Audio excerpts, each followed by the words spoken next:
الشيطان الرجيم.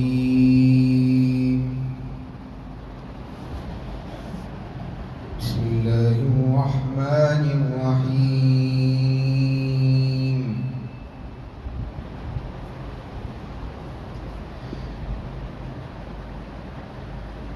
وإذ قلتم يا موسى لن نؤمن لك حتى نرى الله جهرة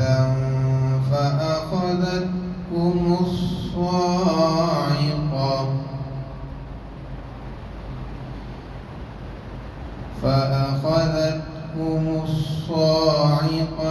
وأنتم تنظرون.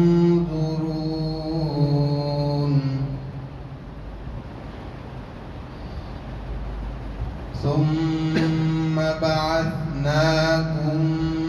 من بعد موتكم لعلكم تشكرون.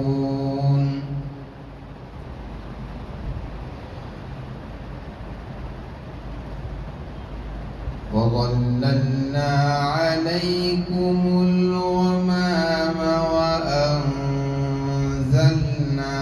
عليكم المن والسلوى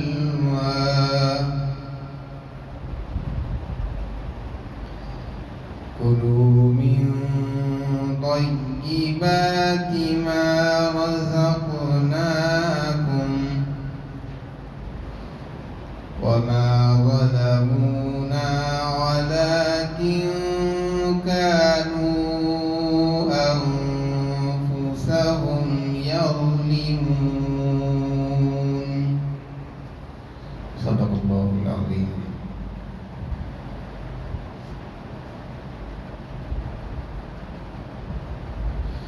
اور جب تم نے کہا اے موسیٰ ہم آپ کی بات کا یقین نہیں کریں گے یہاں تک کہ ہم اللہ تعالیٰ کو اپنی آنکھوں سے نہ دیکھ لیں، پس تم کو بجلی نے پکڑ لیا اس حال میں کہ تم دیکھ رہے تھے، پھر ہم نے تم کو تمہارے مر جانے کے بعد میں دوبارہ اٹھا دیا شاید کہ تم شکر گزاری کرو، اور ہم نے تم پر بادل کے ذریعے سایہ کیا اور تم پر من اور سلوہ کو نازل کیا، تم پاکیزہ چیزوں میں سے کھاؤ جو تم کو روزی کے طور پر دی گئی ہیں، اور ہم نے تم پر ظلم نہیں کیا لیکن تم نے اپنے آپ پر ہی ظلم کر لیا ہے۔ گزشتہ آیات میں اس بات کا تذکرہ تھا کہ اللہ تبارک و تعالیٰ نے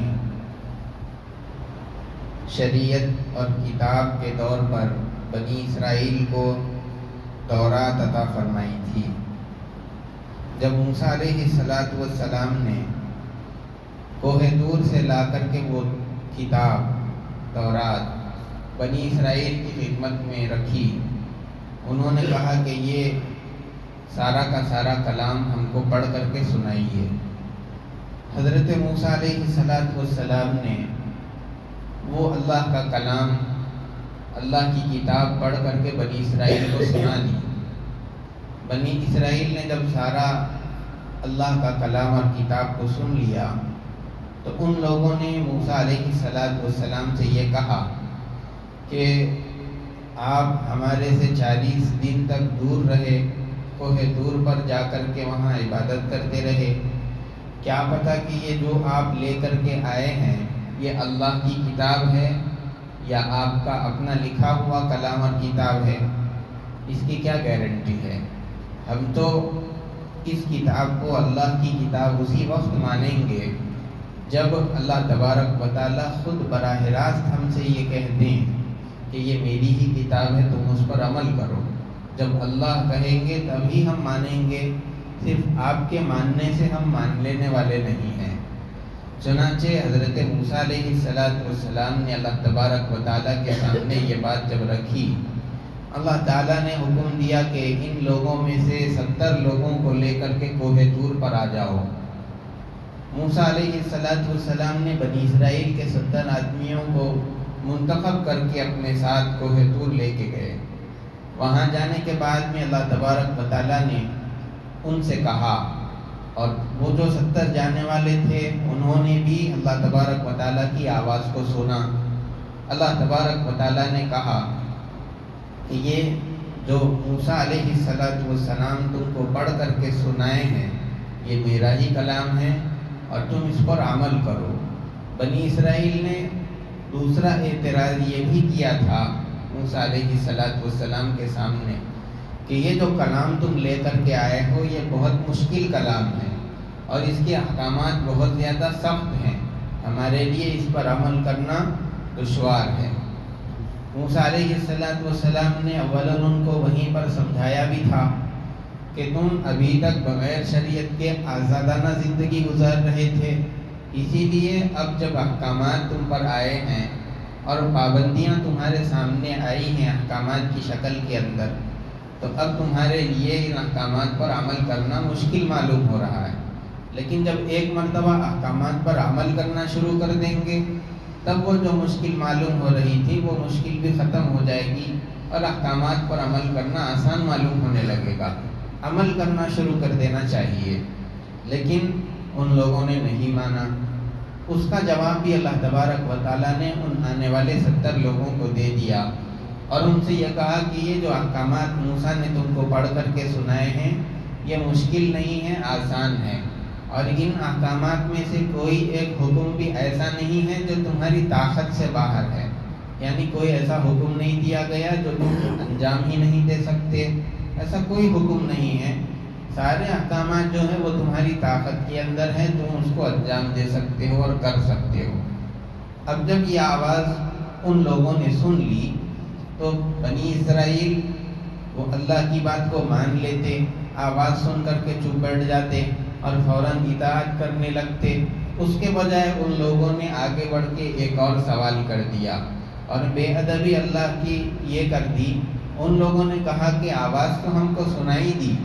اور جو کچھ آواز نے کہا ہم نے اس کو سن تو لیا، لیکن کیا پتا کہ وہ آواز کس کی تھی؟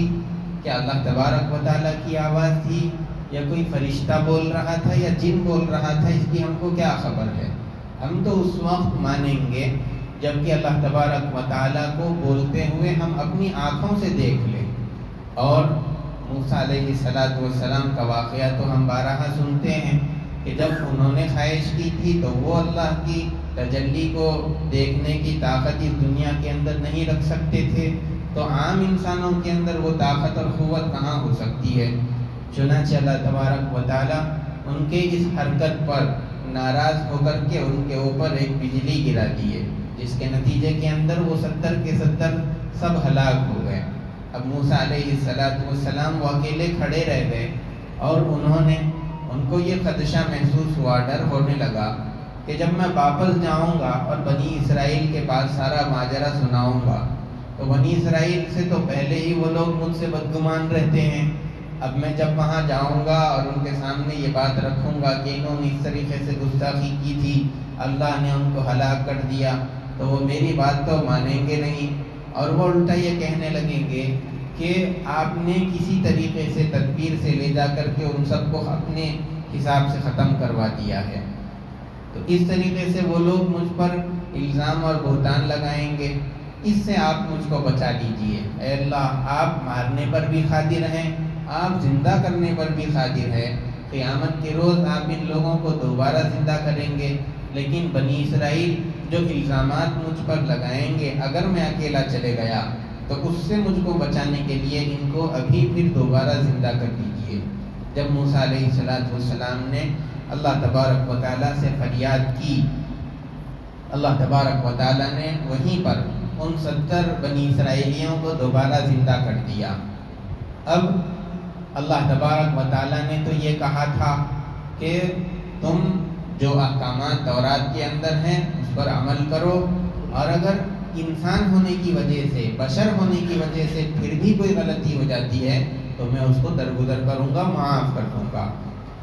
جب اللہ تبارک و تعالیٰ نے یہ کہہ دیا تو بنی اسرائیل اور موسیٰ علیہ السلام وہ سب لوگ کوہ طور سے اتر کر کے پھر اپنے دوسرے بنی اسرائیل ساتھیوں کے پاس آ گئے، اور جب یہاں قوم کے پاس پہنچے تو یہ جو 70 بنی اسرائیلی تھے، ان لوگوں نے اپنے وہاں بڑی جو قوم تھی بنی اسرائیل، ان لوگوں سے کہا کہ اللہ تبارک و تعالیٰ کی آواز ہم کو سنائی دی، اور اللہ تبارک و تعالیٰ نے یہ کہا کہ تم عمل کرنا ہے تو کرو، اور اگر نہیں کرنا ہے تو مت کرو، اللہ تم کو معاف کرنے والے ہیں۔ انہوں نے یہ غلط بات کر دی تھی۔ الغرض بار بار اللہ تبارک و تعالیٰ کے احسانات ان پر ہوتے جا رہے تھے، لیکن اتنی ہی زیادہ نافرمانی وہ کر کے اللہ تبارک و تعالیٰ کو دکھا رہے تھے۔ اسی چیز کو اللہ تبارک و تعالیٰ نے اس آیت کے اندر فرمایا، وَإِذْ قُلْتُمْ يَا مُوسَىٰ، اور جب تم نے کہا اے موسیٰ، لَن نُؤْمِنَ لَكَ حَتَّىٰ نَرَى اللَّهَ جَهْرَةً، ہم آپ کی بات کا یقین نہیں کریں گے یہاں تک کہ ہم اللہ کو کھلی آنکھیں دیکھ لیں۔ فَأَخَذَتْكُمُ الصَّاعِقَةُ، پھر تم کو بجلی نے پکڑ لیا، وَأَنْتُمْ تَنظُرُونَ، اور تم بجلی کے گرنے کو اپنی آنکھوں سے دیکھ رہے تھے۔ ثُمَّ بَعَثْنَاكُم مِّن بَعْدِ مَوْتِكُمْ، پھر ہم نے تم کو تمہارے مر جانے کے بعد دوبارہ اٹھا دیا، لَعَلَّكُمْ تَشْكُرُونَ، تاکہ تم شکر گزاری کرو۔ آگے والی آیت کے اندر اللہ تبارک و تعالیٰ نے بنی اسرائیل پر ہونے والے ایک دوسرے انعام کا ذکر کیا ہے۔ جب اللہ تبارک و تعالیٰ نے بنی اسرائیل کو فرعون سے نجات دے دی، چونکہ بنی اسرائیل پہلے ملک شام کے رہنے والے تھے، اور حضرت یوسف علیہ السلام کے زمانے میں وہ لوگ ملک شام سے مصر آ گئے تھے، کیونکہ اب مصر کے اندر یوسف علیہ السلام بادشاہ تھے، تو ان کے زمانے میں جتنے بنی اسرائیلی شام کے اندر تھے وہ سب ہجرت کر کے، چونکہ اب بادشاہ ہمارے خاندان کے ہیں، اسی لیے اس علاقے کے اندر وہ سب ہجرت کر کے منتقل ہو گئے تھے۔ اب اس علاقے کے اندر ملک شام میں جہاں پر پہلے بنی اسرائیل رہتے تھے، وہاں پر قوم عمالقہ وہ غالب آ گئے تھے، ان کی وہاں پر حکومت تھی۔ اللہ تبارک و تعالیٰ نے ان بنی اسرائیلیوں کو حکم دیا کہ اب تم اپنے جو آبائی وطن ہے یعنی ملک شام، وہاں پر جو قوم ہے قوم عمالقہ، ان سے جا کر کے وہ علاقہ واپس حاصل کرو اور ان کو وہاں سے ہٹا ڈالو۔ چنانچہ بنی اسرائیل یہ حضرت موسیٰ علیہ السلام کے ساتھ جہاد کرنے کے لیے اس علاقے میں گئے۔ وہاں جانے کے بعد میں جب انہوں نے قوم عمالقہ کا جائزہ لیا اور انہوں نے یہ دیکھا کہ وہ قوم تو بڑی طاقتور ہے اور اس کے سامنے ہم کچھ حیثیت نہیں رکھتے، وہ اس سے گھبرا گئے اور انہوں نے کہا کہ ہم اس قوم سے لڑائی نہیں کریں گے، اور موسیٰ علیہ السلام سے کہا کہ آپ اور آپ کا رب دونوں جا کر کے جہاد کریے، ہم جہاد نہیں کریں گے، آپ کا ساتھ نہیں دیں گے، ہم یہاں پر بیٹھے رہیں گے۔ چنانچہ اس اللہ کے حکم کی نافرمانی سے اللہ تبارک و تعالیٰ ناراض ہو کر کے ان لوگوں کو وادی طے کے اندر اللہ تعالیٰ نے 40 سال کے لیے ان کو قید کر دیا۔ اب وہ میدان ایسا تھا کہ وہاں پر نہ کوئی سایہ دار درخت ہے، نہ اپنا سر ڈھانکنے کے لیے کوئی چھت ہے، اور وہاں پر کھانے پینے کے لیے بھی کوئی خاص قسم کا کوئی بندوبست نہیں ہے۔ تو اس طریقے سے اس سزا کے اندر جب ان کو گرفتار کر دیا گیا، اور پھر اس کے اوپر سے یہ کہ وہاں میدان میں گرمی سخت ہوا کرتی تھی، سختی کی وجہ سے ان لوگوں نے موسیٰ علیہ السلام سے شکایت کی کہ اے موسیٰ، یہاں پر میدان کے اندر گرمی بہت تیز ہے اور ہم یہاں سے نکل نہیں پا رہے ہیں، اسی لیے اللہ تبارک و تعالیٰ سے آپ دعا کیجئے کہ وہ ہمارے لیے سائے کا کوئی انتظام کر دیں۔ چنانچہ اللہ تبارک و تعالیٰ نے موسیٰ علیہ السلام کی دعا قبول فرمائی اور ان کے لیے ابر کا ایک ٹکڑا بھیج دیا۔ پھر جہاں پر بھی بنی اسرائیل منتقل ہوتی اور چلتی رہتی، وہ ابر کا ٹکڑا برابر سایہ کیے ہوئے، شیڈ کیے ہوئے ان کے ساتھ چلتا رہتا تھا۔ سائے کا انتظام اس طریقے سے اللہ نے کر دیا۔ اسی کو اس آیت کے شروع میں اللہ تبارک و تعالیٰ بیان فرماتے ہیں، وَظَلَّلْنَا عَلَيْكُمُ الْغَمَامَ، اور ہم نے تم پر بادل کے ذریعے سے سایہ کیا۔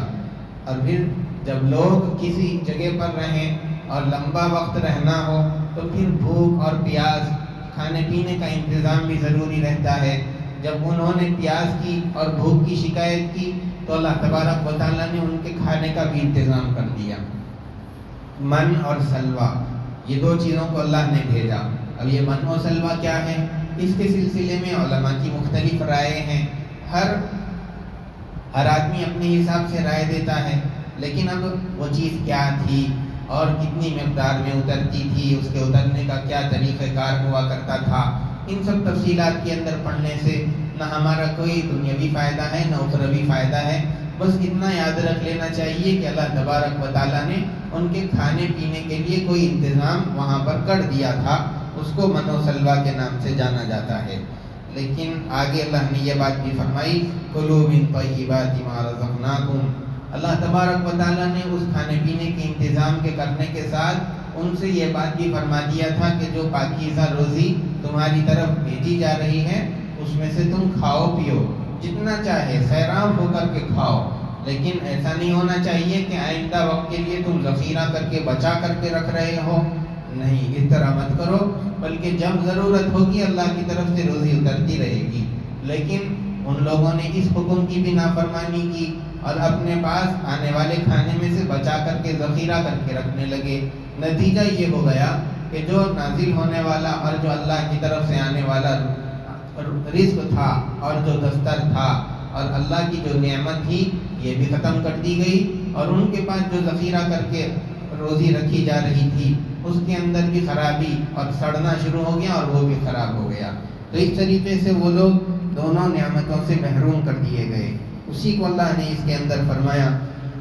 کلوا من طیبات ما رزقناکم، کھاؤ ان پاکیزہ روزی میں سے جو ہماری طرف سے تمہارے لیے ہے. وما ظلمونا ولکن كانوا انفسهم یظلمون، اور ہم نے ان پر ظلم نہیں کیا، ولکن كانوا انفسهم یظلمون، لیکن انہوں نے خود اپنے آپ پر ظلم کر لیا ہے. اللہ نے جو حکم دیا تھا کہ ذخیرہ مت کرو، ان لوگوں نے اپنے پاس ذخیرہ کرنا شروع کر دیا، اللہ کے حکم کی نافرمانی کر دی. تو نافرمانی کرنے کے ذریعے سے انہوں نے اپنے ہی ہاتھوں خود اپنے اوپر ظلم کر لیا ہے. ان واقعات کے اندر قرآن کریم کے اندر مختلف قوموں کے واقعات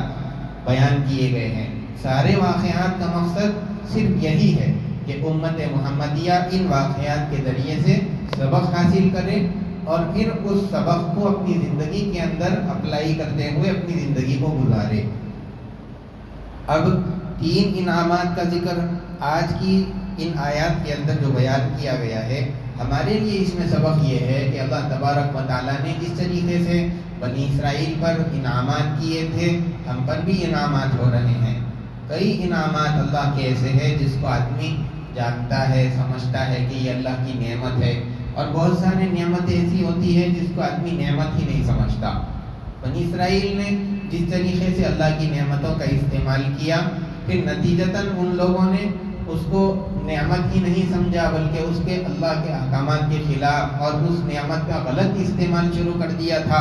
جس کے نتیجے میں وہ لوگ اس نعمت سے محروم کر دیے گئے. اگر ہم بھی اللہ کی نعمتوں کی ناشکری کریں گے، شکر گزاری نہیں کریں گے اور نعمت کا غلط استعمال کرتے رہیں گے تو پھر اللہ تبارک و تعالیٰ اپنی نعمتوں سے ہم کو بھی محروم کر سکتے ہیں. وہ اس پر قادر ہے. اسی لیے ہمیشہ جو بھی اللہ کی نعمت ہو،